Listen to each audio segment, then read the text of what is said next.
पाठ 4। शीर्षक है वस्तुओं के समूह बनाना। तो आइए अब सुनते हैं पाठ 4। पृष्ठ 26। 4.1 हमारे चारों ओर की वस्तुएं। हमने देखा है कि हमारे भोजन तथा वस्त्रों में बहुत अधिक विविधता है। हर स्थान पर इसी प्रकार की विविधता वाली अनेक वस्तुएं होती हैं। हम अपने चारों ओर कुर्सियां, बैलगाड़ियां, साइकिलें, खाना पकाने के बर्तन, पुस्तकें, वस्त्र, खिलौने, जल, पत्थर तथा अन्य बहुत सी वस्तुएं देखते हैं। इन सभी वस्तुओं की आकृतियां, रंग यानी वर्ण तथा गुण भिन्न भिन्न होते हैं, जैसे चित्र 4.1 में दर्शाया गया है। यहां पर कुछ हमारे चारों ओर दी गई वस्तुओं को दर्शाया गया है, जैसे ताला, चाबी, गुड़िया, पेपरवेट, ग्लास, स्टेपलर, रबर, दस्ताने, मोबाइल फोन, सीडी, पेचकस, पेन, चाबी इत्यादि। अपने चारों ओर देखिए तथा गोल आकृति की वस्तुएं पहचानिए। हमारी सूची में विभिन्न प्रकार की गेंद, जैसे रबड़ की गेंद, फुटबॉल तथा कंचे सम्मिलित हो सकते हैं।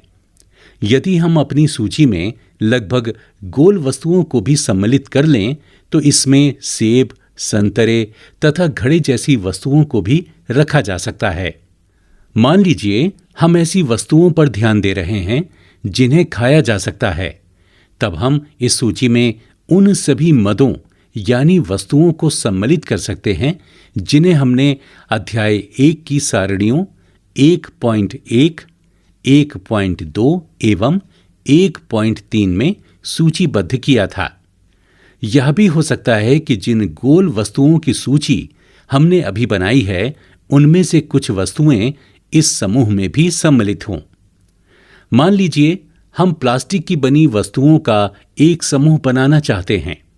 बाल्टियां, लंच बॉक्स, खिलौने, जलपात्र, पाइप यानी नलियां तथा इसी प्रकार की बहुत सी वस्तुओं को इस समूह में स्थान मिल सकता है।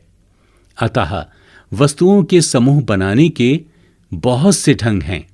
उपयुक्त उदाहरण में हमने वस्तुओं को समूहों में उनकी आकृतियों तथा जिस पदार्थ से वे बने हैं के आधार पर बांटा है। हमारे चारों ओर की वस्तुएं एक अथवा एक से अधिक पदार्थों से बनी होती हैं।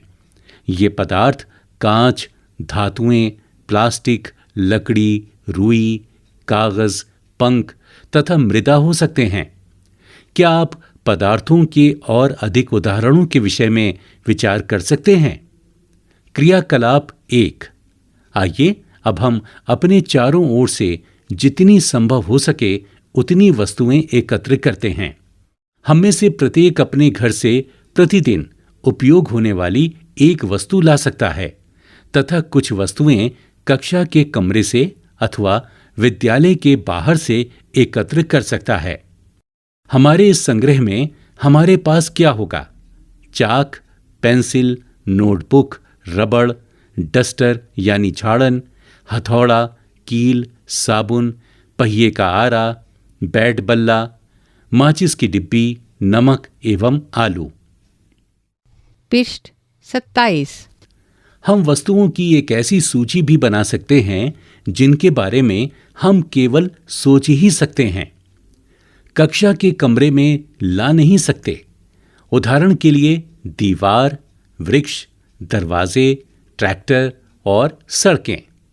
इस संग्रह से उन सभी वस्तुओं को पृथक कीजिए जो कागज अथवा लकड़ी से बनी हैं।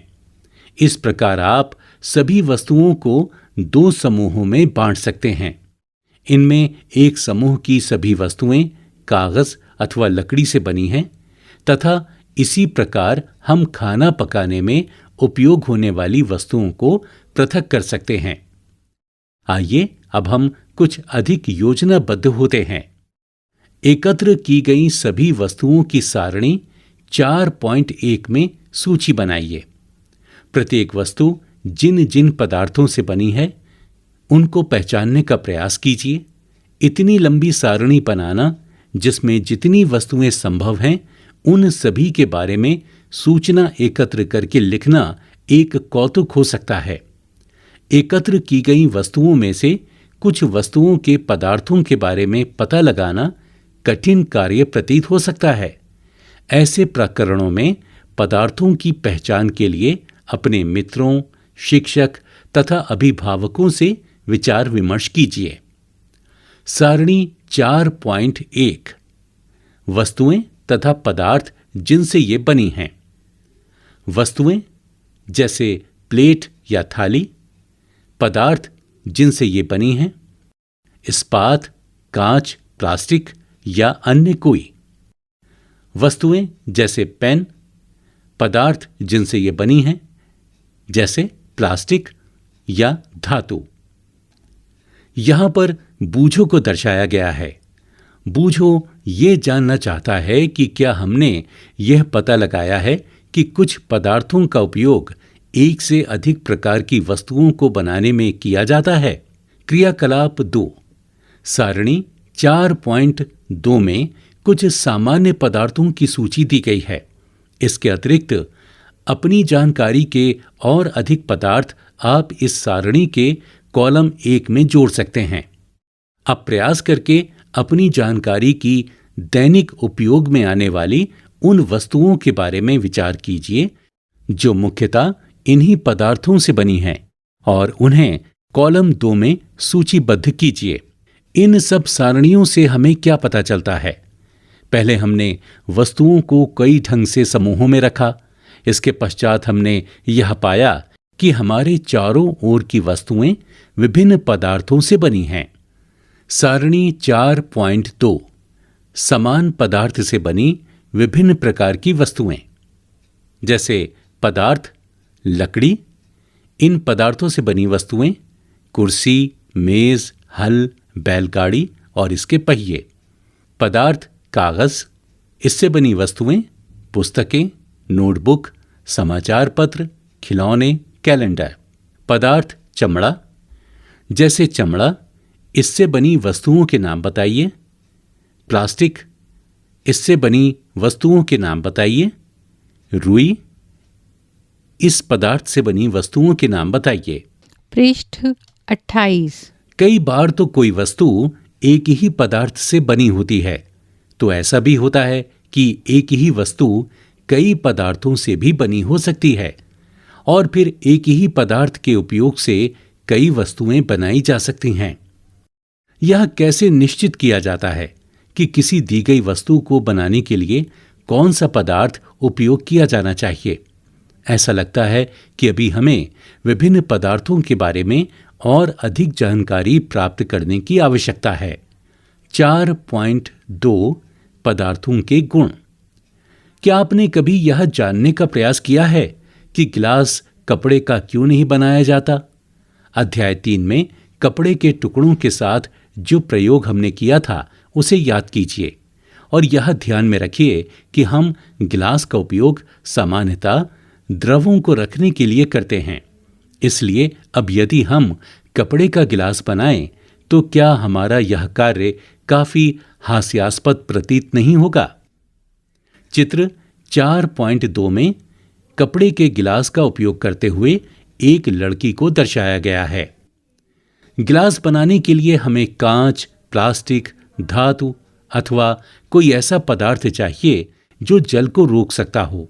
इसी प्रकार खाना पकाने वाले पात्र बनाने के लिए कागज का उपयोग करना भी कोई बुद्धिमानी का कार्य नहीं माना जाएगा। तब हम यह देखते हैं कि हमारे द्वारा किसी वस्तु को बनाने के लिए किसी पदार्थ का चयन किया जाना उस पदार्थ के गुणों तथा उपयोग की जाने वाली वस्तु के प्रयोजन पर निर्भर करता है। अतः पदार्थों के वो सब गुण क्या हैं जो उसके उपयोग के लिए महत्वपूर्ण होते हैं? नीचे कुछ गुणों की विवेचना की गई है।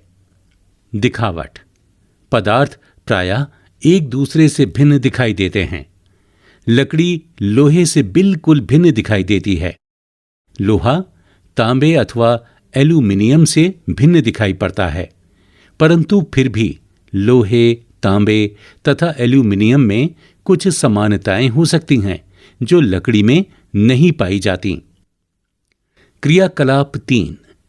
विभिन्न पदार्थों जैसे गत्ता, लकड़ी, तांबे का तार, एल्यूमिनियम की शीट और चाक के छोटे छोटे टुकड़े एकत्र कीजिए। क्या इनमें से कोई चमकीली दिखाई पड़ती है?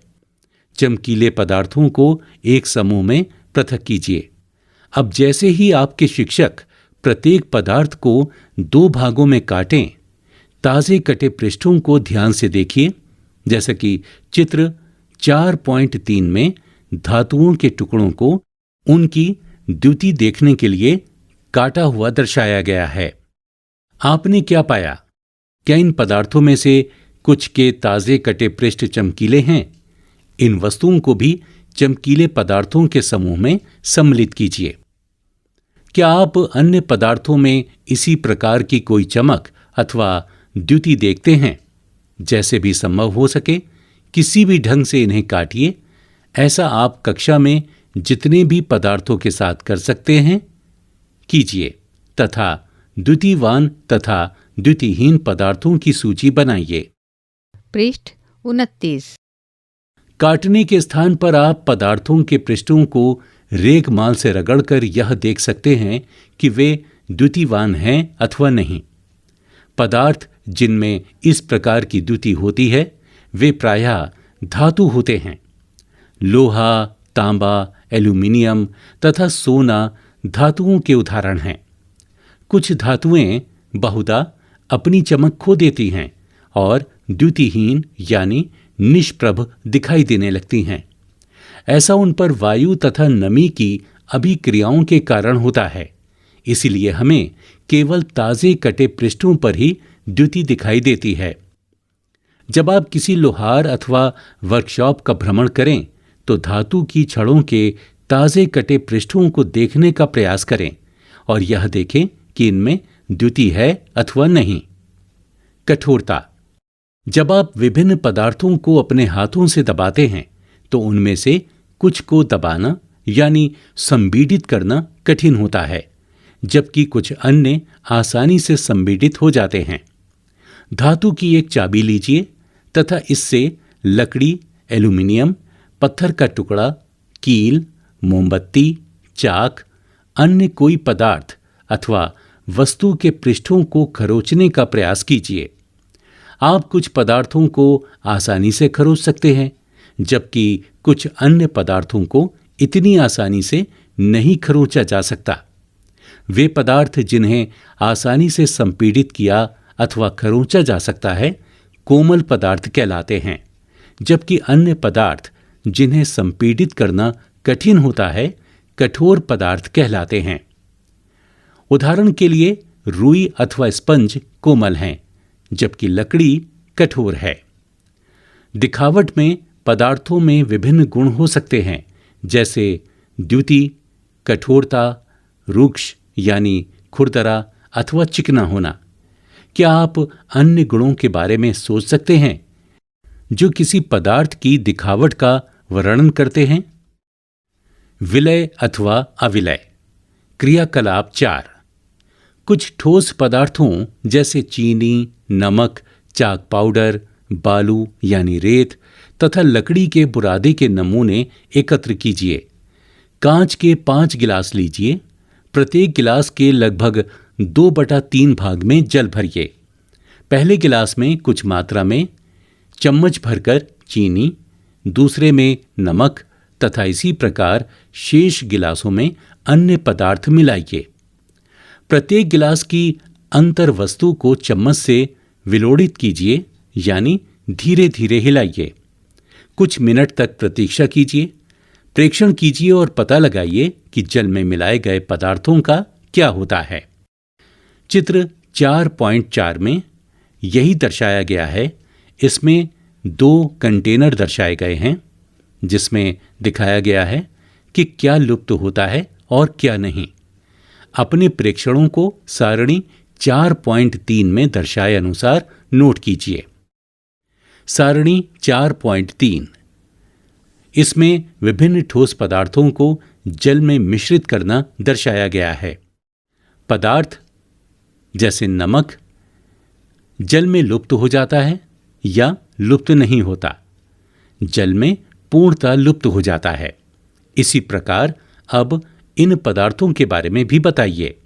चीनी, बालू, चाक पाउडर, लकड़ी का बुरादा। पृष्ठ 30। आप यह पाएंगे कि कुछ पदार्थ जल में पूर्णतः लुप्त हो गए, अर्थात घुल गए, यानी विलीन हो गए हैं। हम यह कहते हैं कि ये पदार्थ जल में विलय हैं। अन्य पदार्थ जल के साथ मिश्रित नहीं होते तथा काफी समय तक गिलास में विलोड़ित करने पर भी जल में लुप्त नहीं होते। ये पदार्थ जल में अविलय हैं। चूंकि जल बहुत से पदार्थों को विलीन कर सकता है, इसीलिए हमारे शरीर के प्राकार्यों में इसकी एक महत्वपूर्ण भूमिका है। क्या द्रव भी जल में विलीन हो जाते हैं? क्रियाकलाप 5, सिरका, नींबू का रस, सरसों का तेल अथवा नारियल का तेल, मिट्टी का तेल अथवा अन्य किसी द्रव के नमूने एकत्र कीजिए। कांच का एक गिलास लीजिए, इसे आधा जल से भरिए। अब इसमें चम्मच भरकर कोई द्रव मिलाइए और भली भांति विलोड़ित कीजिए। इसे 5 मिनट के लिए छोड़ दीजिए।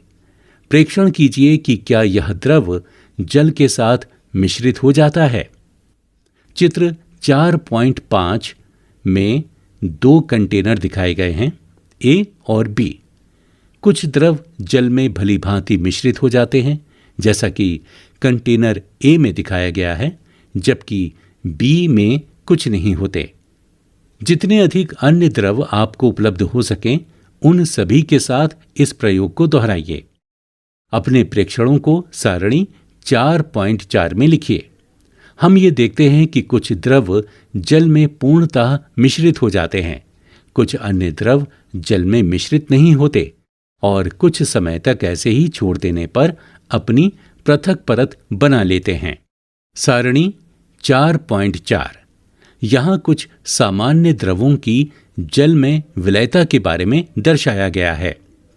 जैसे द्रव सिरका, ये भली भांति मिश्रित होता है या मिश्रित नहीं होता है।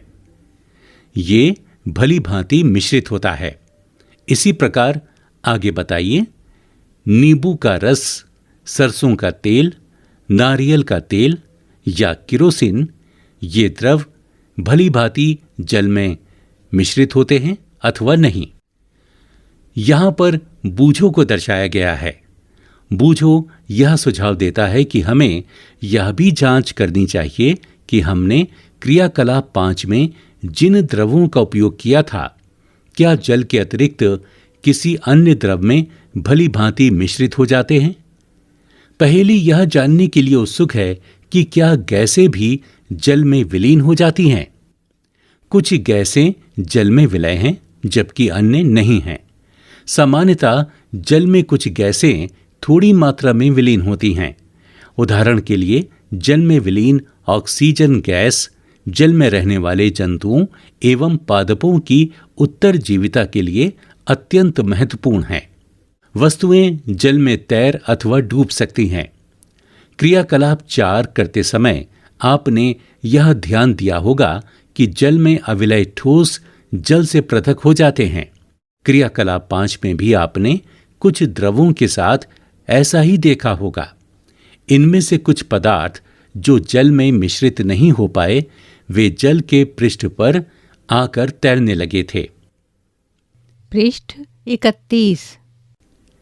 यहाँ एक चित्र 4.6 में जल में डूबती तथा तैरती हुई वस्तुओं को दर्शाया गया है, जिनमें एक चाबी है, एक सिक्का है, कुछ और सिक्के हैं, एक गेंद है, एक पत्ती है और एक लकड़ी का टुकड़ा दर्शाया गया है। अन्य डूबकर गिलास की तली में पहुंच गए थे। क्या यह सही नहीं है? हम ऐसे बहुत से उदाहरण देखते हैं जिनमें पदार्थ जल में तैरते रहते हैं, अथवा डूब जाते हैं, जैसा कि चित्र 4.6 में दर्शाया गया है। किसी तालाब की सतह पर गिरी सूखी पत्तियां, वह कंकड़ जो आप इसी तालाब में फेंक देते हैं, शहद की कुछ बूंदें जिन्हें आप गिलास के जल में डालते हैं, इन सब का क्या होता है? बूझो यह चाहता है कि आप उसे जल में तैरने वाले तथा जल में डूबने वाले पदार्थों के 5-5 उदाहरण दें।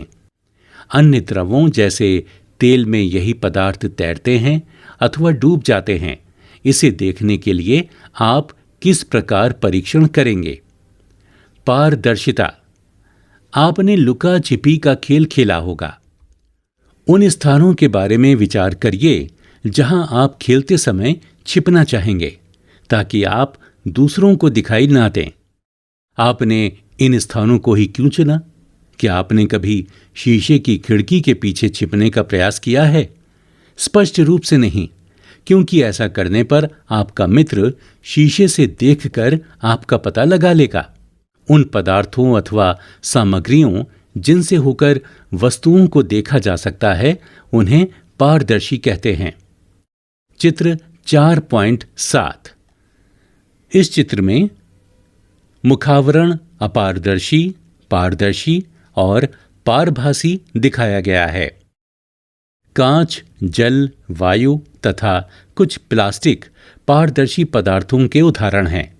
प्रायः दुकानदार बिस्कुट, मिठाइयाँ तथा अन्य खाद्य पदार्थों को कांच अथवा प्लास्टिक के पारदर्शी पात्रों में रखना अधिक पसंद करते हैं, ताकि खरीदार इन चीज़ों को आसानी से देख सके, जैसा कि चित्र संख्या 4.8 में दुकान में रखी पारदर्शी बोतलों को दर्शाया गया है। इसके विपरीत कुछ ऐसे पदार्थ भी हैं जिनसे होकर आप वस्तुओं को नहीं देख सकते। इन पदार्थों को अपारदर्शी कहते हैं। आप यह नहीं बता सकते कि बंद लकड़ी के बॉक्स, गत्ते के डिब्बे अथवा धातु के पात्र के भीतर क्या रखा है।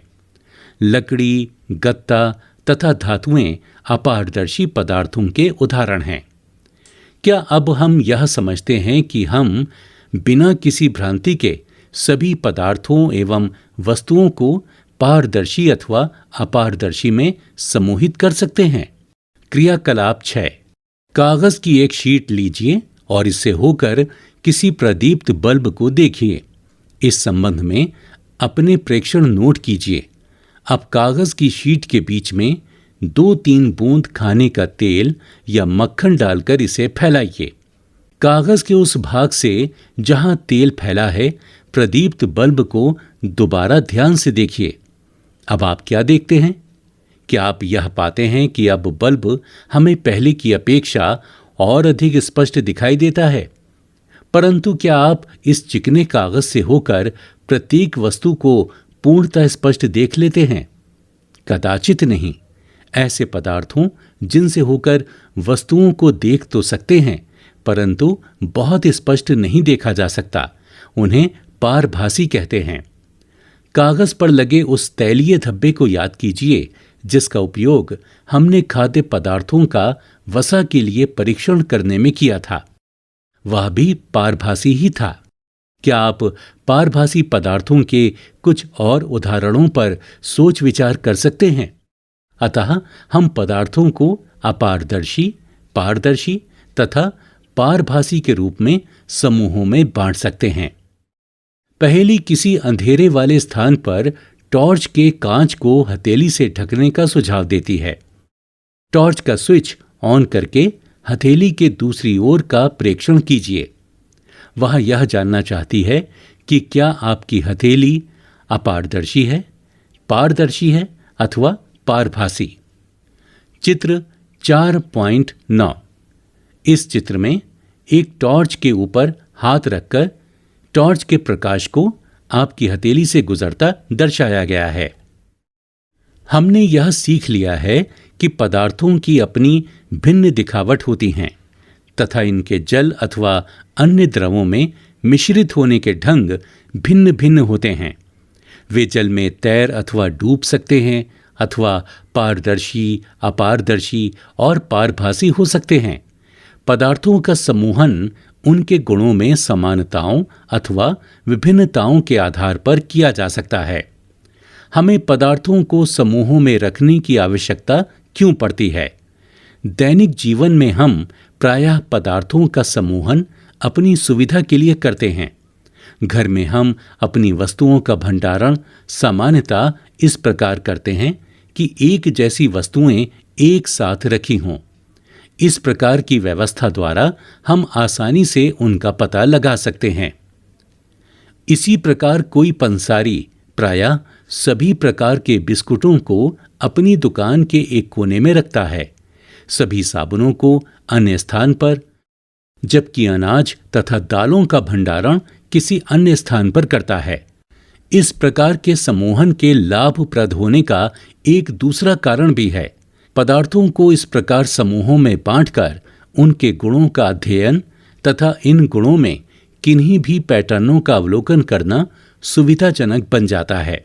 इसके विषय में और अधिक अध्ययन हम उच्च कक्षाओं में करेंगे। प्रमुख शब्द: कठोर, अविलय, द्युतिमय यानी चमकीला, पदार्थ, धातु, अपारदर्शी, रूक्ष यानी खुरदरा, विलय, पारभासी, पारदर्शी। पृष्ठ संख्या 8। सारांश। पृष्ठ 33। हमारे चारों ओर की वस्तुएं अनेक प्रकार के पदार्थों से बनी हैं। किसी दिए गए पदार्थ का उपयोग बहुत सी वस्तुओं के निर्माण में किया जा सकता है।